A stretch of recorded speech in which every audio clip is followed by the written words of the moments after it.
నియోజకవర్గంలోని కాంగ్రెస్ పార్టీ బలపరిచిన సర్పంచ్ అభ్యర్థులను మరియు వార్డు సభ్యులను గెలిపించాలని కోరిన సత్తుపల్లి నియోజకవర్గ ఎమ్మెల్యే డాక్టర్ మట్టా రాగమయి దయానంద్ పూర్వకంగా విజ్ఞప్తి చేస్తున్నాను. ఎందుకంటే మనం వచ్చిన ఈ 2 సంవత్సరాల్లోనే ప్రజల సంక్షేమం కోసం ఎన్ని అభివృద్ధి పథకాలు చేపట్టాము, ఎన్ని ఉద్యోగాలు ఇచ్చాము, రైతులకి రైతు భరోసా కానీ, రుణమాఫీ కానీ, రైతు బీమా కానీ, రైతు మన లోన్ రుణమాఫీ కానీ, ఇట్లాంటివన్నీ కూడా ఎన్నో సంక్షేమ పథకాలన్నీ చేస్తూ ఉన్నాము. మహిళలకు కూడా స్వయం సహాయక గ్రూప్స్ కూడా వడ్డీ లేకుండా లోన్లు ఇవ్వడం కానీ, రైస్ మిల్లులు కానీ, ఆర్టీసీ బస్సులు, ఇలా ప్రతి ఒక్కటి వాళ్ళకి ఈవెన్ సోలార్ యూనిట్లు ఇవ్వడం, ఇట్లాంటివన్నీ కూడా చేస్తూ వస్తున్నాం కనుక ఇక రాబోయే కాలంలో ముఖ్యంగా ఇందిరమ్మ ఇల్లు గ్రామ ప్రజలందరూ కూడా ఉదయపూర్వ నమస్కారం. ముఖ్యంగా ఈ పంచాయతీ ఎన్నికలలో కాంగ్రెస్ నిలబెట్టిన అభ్యర్థులకి మీరంతా కూడా ఫుల్ సపోర్ట్ చేసి గెలిపించాలని మనవి చేస్తున్నాం. ముఖ్యంగా గ్రామాల అభివృద్ధి జరగాలంటే కాంగ్రెస్ పార్టీనే సాధ్యం.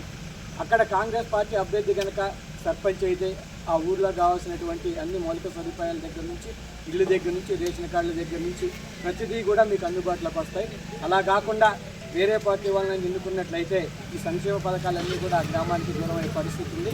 మనం ఏం చేయాలన్నా సరే అక్కడ సర్పంచ్ అభ్యర్థి మనకు ముఖ్యం కాబట్టి ప్రజలందరూ ఆలోచించి ఎవరైతే కాంగ్రెస్ పార్టీని బలపరిచారో ఆ అభ్యర్థులందరినీ కూడా మీరందరూ గెలిపించాలని చెప్పి మనస్ఫూర్తిగా కోరుకుంటూ ఈరోజు ప్రతి ఇంట్లో కూడా మనం చూస్తున్నాం 200 యూనిట్ల కరెంట్ బిల్ వస్తుంది, సన్న బియ్యం ఇస్తున్నాం, అలాగే సన్న బియ్యానికి మన బోనస్ ఇస్తున్నాం, రైతు రుణమాఫీ చేస్తున్నాం.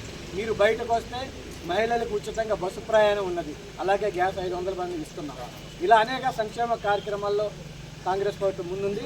ముఖ్యంగా ఈ 10 సంవత్సరాల్లో కూడా సత్తుపల్లి నియోజకవర్గంలో ఎన్ని డబుల్ బెడ్రూమ్లు ఇచ్చే మన అందరికీ తెలిసిందే. అదేవిధంగా మనం ఇచ్చిన దాదాపు ఈ సంవత్సరం 3500 ఇవ్వడం జరిగింది.